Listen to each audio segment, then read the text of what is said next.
communication in the dressing room. I want a good, clean fight. Remember, protect yourself at all times. Obey my command at all times. Touch them up. Joe, both these guys have been on the floor. One of them might be on the floor again. One thing I know is Maderna better not get involved in a firefight on the inside. Better be too strong and too big for him. Maderna has fought his last 4 fights at 168 pounds.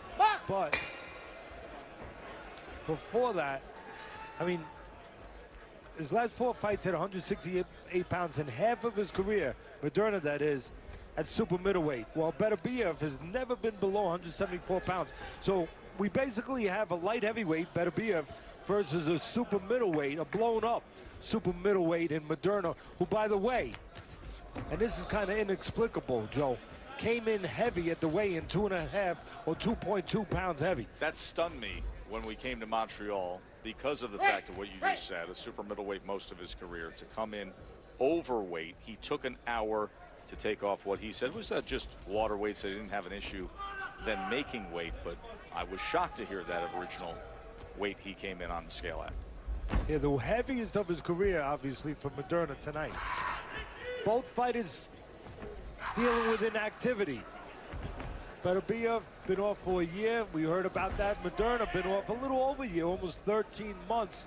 For me, the inactivity's got to hurt Maderna a little bit more because he depends on, as you can see, different skill sets, movement, reflexes, timing.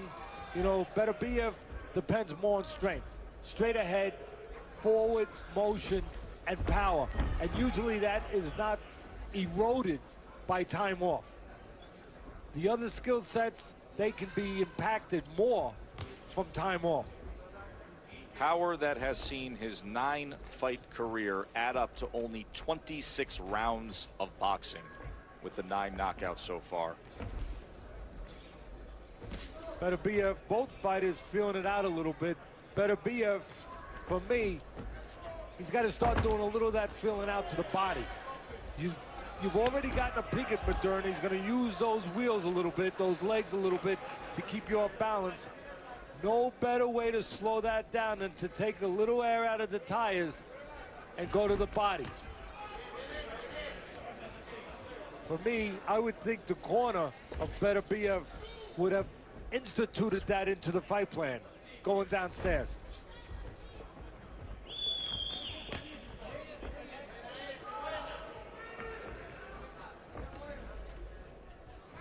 Jab really important here for Beterbiev. You know, it should be used by utilized Maderna. It well there. Yeah, it should be used by Maderna, the taller guy, to keep the stronger guy on the outside. He's not using it. The shorter guy, Beterbiev, the aggressive guy, using that jab. A lot of people don't think it's as important for the aggressive guy. They think, well, he's going to throw the hooks, he's going to throw the power shots. The other guy, Maderna, needs to use that jab to keep space, but no, that's not true. That's why Tyson was good when he was good. When he was young, he used that jab and stabilized a lot of the taller guys. And right now, Beterbiev stabilizing Maderna. And an entertaining night of the PBC on ESPN. Here is the upcoming Premier Boxing Champions schedule. And you see it is headlined with the CBS fight on June 25th. Keith Thurman and Sean Porter. Me and Sean, we go way back. I knew him as the long-haired kid that was knocking out guys, and he knew me as the stocky kid that was knocking out bigger guys.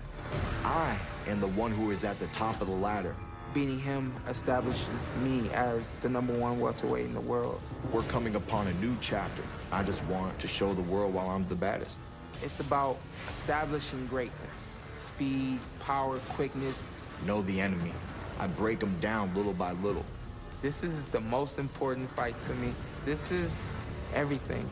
It's hard for me not to see Sean Porter being hurt in this fight. The more I see Keith, the more I feel like he's overrated. He's a good friend, now he's a foe.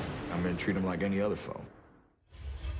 Looking forward to that. Saturday, June 25th, Thurman and Porter. Obviously, Teddy, two guys who we have been around a lot throughout their careers, calling their fights. Should be a good one. Yes, sir. I think that Thurman might be the most athletic fighter right now in the sport of boxing. And Porter, one of the more determined and mentally toughest fighters out there. So for me, it's going to be a challenge of the athleticism of Thurman, the pure ability, kind of like we talked about Ali a little bit, the pure ability of Thurman versus the grit, the mental toughness. Oh, dangerous position right there for Maderna. And beterbiev came chopping down on the back of his head. But beterbiev put himself in position where Maderna put himself in position where beterbiev was standing right over him. Yeah, he did. That was a little strange, a little dangerous right there. I was talking about just before that, obviously, it's going to be the athleticism of Thurman versus the mental toughness and maybe the physicality of Porter, who has been a bigger man throughout his career. You know, he started as a bigger man, junior middleweight, and I'm just wondering if he can use that size against Thurman. Should be a really, really interesting fight. And this one's getting a little more interesting right in front of us. As beterbiev, you know, again, I always talk about geography, right, Joe? Beterbiev starting to get that geography he wants, in close, where he can touch Maderna to the body, use his size, use his physical strength advantage. Let's check in with Bernardo. Mark Ramsey and Russ Abner want beterbiev to make Maderna move to his right to close off the exit towards his left, and more importantly, start working the body. He's working more on the inside, as Teddy noted. There he comes chopping down with a right hand against Maderna. Yeah, for me, the concentration would be what beterbiev is starting to do now. Just keep using that jab to stay, again, the shorter guy, the guy you don't always expect a jab from, but very important. Neutralizes the guy who's trying to box on the outside, takes away his pot-shotting ability, stabilizes him, controls him a little bit, and then you close the ring down, you shut it down a little, you start to shrink it a little bit, and then you go to the body. That's the plan if I'm in the corner of beterbiev. Beterbiev threw 41 jabs in that first round, according to CompuBox. Let's look at the jabs thrown so far this round. He's 7 of 23 thrown.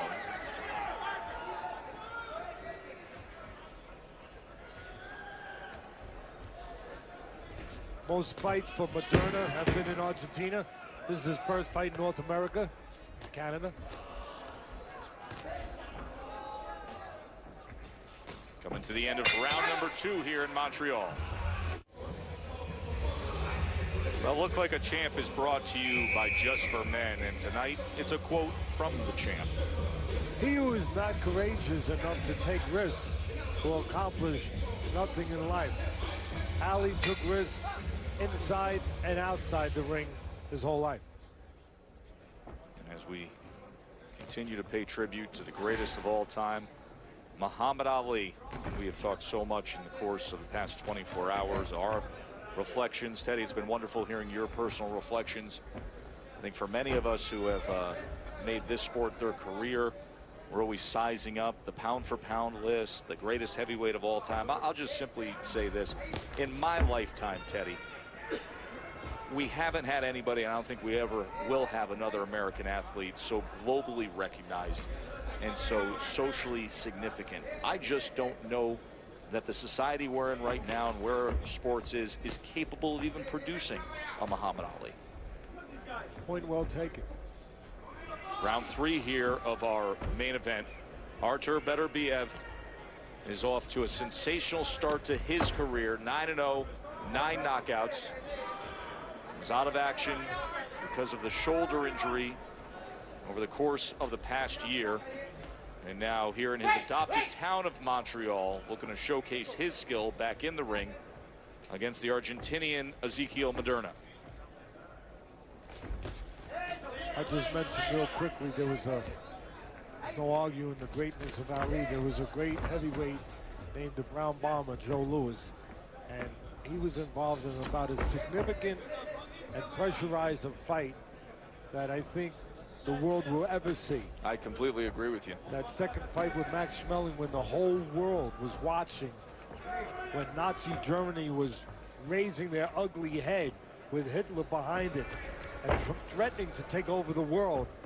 And there's Joe Louis fighting in Yankee Stadium, outdoors in Yankee Stadium against Schmeling and the President of the United States. You talk about pressure, these people nowadays, kids nowadays talk about pressure. The President of the United States calls Joe Louis and said, you got to win this, Joe, for the good guys. You know, March 8th, 1971 has been referred to a lot today because of it being Frazier Ali. That was maybe the greatest spectacle, but undoubtedly the fight that you just watched was the most significant of the last century. As beterbiev comes clocking in with a right hand, and then another short punch scores the first knockdown of his night, as Maderna has felt the power. Give up. It looks like he's giving up to me. I'm just wondering. He spit that mouthpiece up. Maybe he's just being smart. He spit out that mouthpiece, gives him some extra time here. Gives him a little extra time. He's getting an extra 10 seconds here. So either he's starting to submit a little bit, we'll find out in a moment, or he's being really smart and he just bought himself 10, 12, 14 seconds to recover. And that's exactly what happened. There's another right hand that comes in as he chases him down here at the end of the third round.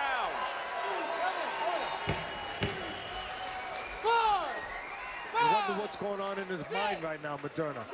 Spitting out that mouthpiece again. Is that his way of quitting or getting more time? Now the referee's going to have to warn him and take a point away. There he goes. And that's exactly what's happening. As Marlon Wright deducts the point for twice spitting out the mouthpiece to buy himself some extra time. Ezequiel Maderna down twice here at the end of round 3 against Artur beterbiev. Now there's the bell. There's two ways to look at that.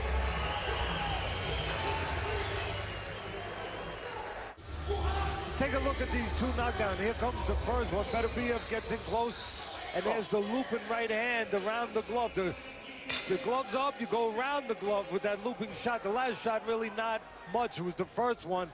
And again, same punch, the right hand around the glove. And you wonder how much is physical, how much is mental.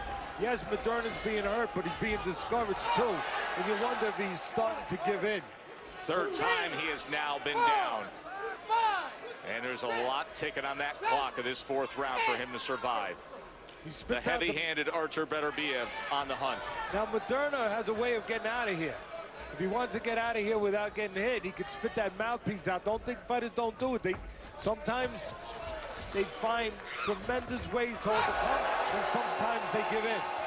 Fourth knockdown score. Look at Maderna. He's waving into his corner. He's saying, I've taken enough. He wants the towel thrown in. And here comes his corner into the ring. Sometimes Maderna gives way. Sometimes fighters fight and find tremendous reservoirs of courage and determination to overcome when it's very hard to overcome. And sometimes they give in.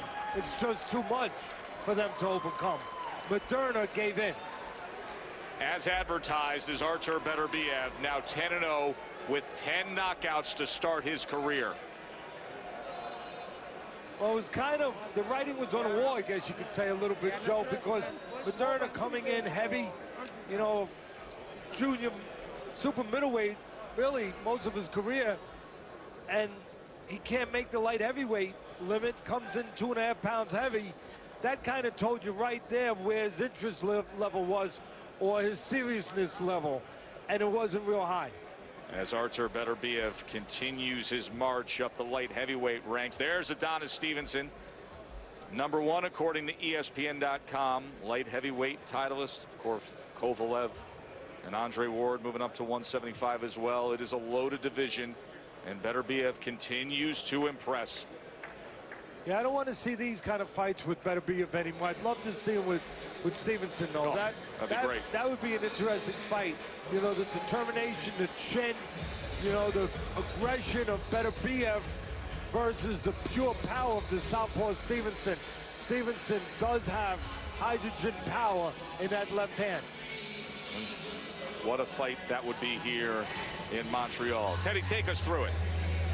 And again, not a big punch. I mean, I sort of talked about how Maderna was starting to crack, give in a little bit. Some of it was physical, some of it was mental, getting discouraged, and I would offer to you that a lot of that was mental. He was giving in. There, the punch really not landing, a little bit behind him, but not a significant punch, and you could see right there that Maderna was cognizant. He knew what he wanted to do.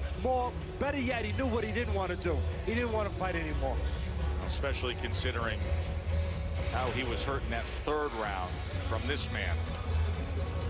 Let's get the official particulars from Chris Gauthier. Mesdames et messieurs, le point d'Ezequiel Maderna signifie l'arrêt du combat à 56 secondes du 4e round. Ladies and gentlemen, the end comes at 56 seconds of the 4th round as Ezequiel Maderna's corner throws in the towel. The winner of this battle by TKO and still undefeated NABA light heavyweight champion, Artur.